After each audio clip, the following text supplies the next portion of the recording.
Scotland taught me so many things. Beautiful place, beautiful people, rich in culture. My favorite thing to do while I was there was just try and learn the Scottish accent. I butcher it, but I don't care. I have fun. What I do when I travel is I try to speak to people in their accent and see if they can catch me out. It's one of my favorite games. Like I'd walk into a store in Edinburgh and I'd just be like, "Good afternoon. I would like to buy a pair of shoes." He'd be like, "Where are you from?" "I'm from Scotland." "Aye, what part?" "Johannesburg."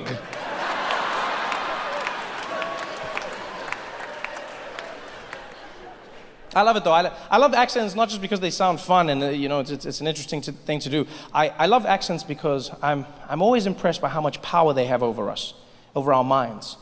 When someone speaks a certain way, it changes how we feel about that person. For good and for bad. We do it all the time.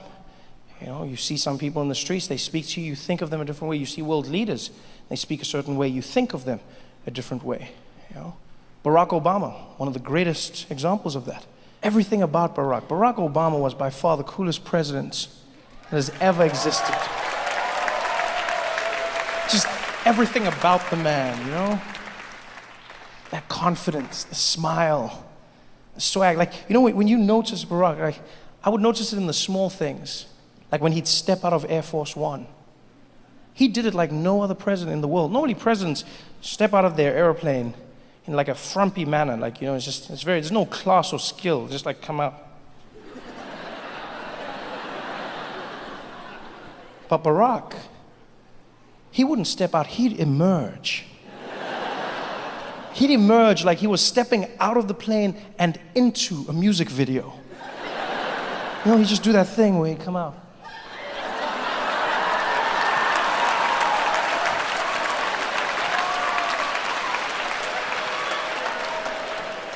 And then he'd go down the stairs, doing it the only way he could, The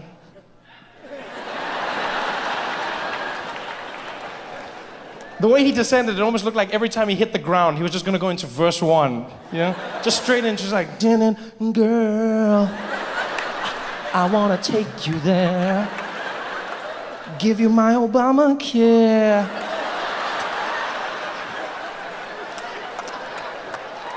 Oh, man. Barack Obama's just too cool. He had the walk, he had the talk, and that was the big thing a lot of people never realized about Barack Obama, is the talk. That's what really gave him the edge. He has a certain way of speaking, a certain voice that commands your attention, makes you feel about him a certain way. It's the accent, the way he speaks. And I don't know how many people realize this, but Nelson Mandela had the same thing. Yeah. See, the thing Barack Obama has in his voice, that is the voice of a first black president. Now, a lot of people didn't notice that because he was the first and last first black president of the United States. So you wouldn't know to compare. I'm lucky in that I've gotten to be, I've gotten to live in the country of two first black presidents, namely Nelson Mandela and Barack Obama. So I know what I'm talking about. They both had that thing. It's just difficult to hear because Nelson Mandela is obviously South African and he was older, but they both had that thing in the voice. When Nelson Mandela would speak, a room would silence. You could feel the energy. "I believe that every person, regardless of the color of their skin, should have equal rights, and they may never be taken again. To those who would seek to oppress, I say to you, never and never again." And the people would lose their minds, and people would feel the chills because he had that thing. Like Nelson Mandela was destined for greatness because of that voice. He could not be a normal man with a voice like that. You can't do normal things with that voice. You are destined for greatness. You can't just be running around in the streets, "And the Kit Kat, please." No. It's so unique. You can't be silly. What are you making, prank phone calls? Who the hell is this? "I'm not telling you." It just doesn't work. I remember when Nelson Mandela was still alive, and he would tell jokes at press conferences and events, and no one would laugh. Because everyone thought a man who had been in jail for 27 years couldn't make a joke. And yet he still did. He still kept what was him. But it was partly because of that voice. He would tell the joke and it would just sound too epic for people to laugh. Everything he did, it'd just be like, knock, knock. He'd be like, let him in, let him in. No. You must say, who's there? He is so right. We've always got to ask, who's there? Who's here? Who are we? Oh my God. It was because of that voice. The first black president voice. And I'll never forget the day I saw a picture of Barack Obama meeting Nelson Mandela for the very first time. It's a beautiful image, and it's of the two men in silhouettes. In Chicago, Nelson Mandela sitting in a chair, Barack Obama leaning over him. And this was way back in the day. This was before Barack Obama was a blip on the presidential radar. He was a junior senator. Not many people knew his name. Back then, he was driving around in his own car, no motorcade, had his aide with him. And that day they heard Nelson Mandela was going to be in Chicago meeting people. Barack Obama wanted to meet him his whole life. And so he rushed over there. And he was the last person Nelson Mandela saw, the last person he saw that day. And I always imagine Nelson Mandela was sitting in the room, and his assistant came over. She was like, Mr. Mandela, I know we said we are done, but unfortunately there's just one person who would like to meet you, sir. I was like, Zelda, I'm so tired. Can we leave? No, I know you want to leave, Mr. Mandela, but there's a young man that you really need to meet. His name is Barack Hussein Obama. Barack Hussein Obama. He's American. Yes, that's correct. He's going to have a tough time. Where is he? He's right outside the door. Okay, show him in. Show Barack in. Okay, I'll be right back. and she went over to the door. She's like, Mr. Obama, Mr. Mandela will see you now. And Barack walked in. He was super excited to meet his idol. Nelson Mandela was sitting on the chair. He looked over. Young Barack, how are you? And Barack was like, oh man, Nelson Mandela, man, this is the craziest day of my life, man. I can't believe this shit right now. I can't believe I'm meeting Nelson Mandela for the first time, man. Oh man, I waited my whole life for this moment. I'm like, I won't be just like you, man. I read your books, man. I saw what you were doing in prison. I was like, I'm gonna be the first black president of America. I'm gonna do the same things you did, man. I'm gonna win those votes, and I'm gonna be the first black president of America. And Nelson Mandela was like, not with that voice.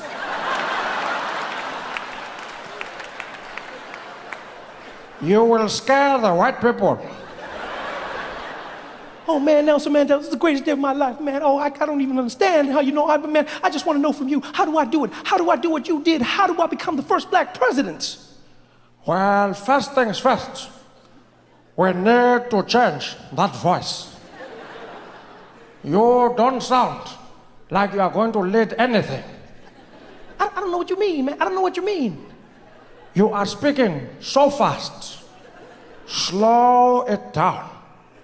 You are not being chased anymore. I never thought of it like that, man. I never thought. Slow down, slow down. Okay, I guess I do speak fast sometimes. I could Slower than that. I could slow it down. I could slow it way down. Is this good? That's better. Now, you need to make sure you add some bass to your voice. I don't know why that's an issue.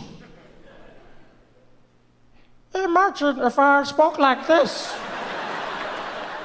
Do you think people would have voted for me? No, I would still be in jail. Bring some bass. Okay, I could try to I could try to bring some bass. Is that Lower than that. I could go lower than that. Is that good? Lower than that. Lower, way down. I could keep it here. I can keep it here. That's better. Now, very important, to be a first black president, your pacing must be powerful. Every word must seem like the last you will ever speak. Wow, that's powerful, Mr. Mandela. Let me try to speak like that. Does that work? That's good. Very good. I can feel it. Yes, now for the magic touch. To be first black president, you need to have the husk.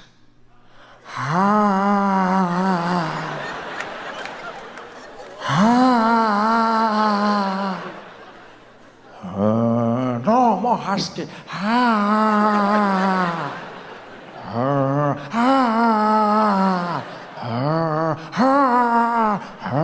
That's it, you are getting it now. That's it. I think you've got it. Now repeat after me. America. America. No, the husk. Bring the husk back. America. America. America. America. America. America. Yes, I can feel it. Say, this is my country. This is my country. Yes, this is my dream. This is my dream. Yes, I can feel it. You are going to be the first black president. I don't know. Do you think we can do it? Yes, we can. Yes, we can. Yes, we can. Yes, we can. Yes, we can. Yes, we can. You've got it right. Now go get them, my nigga. Thank you so much for watching this video. For more funny videos like this, please subscribe to this channel. Thank you for your support.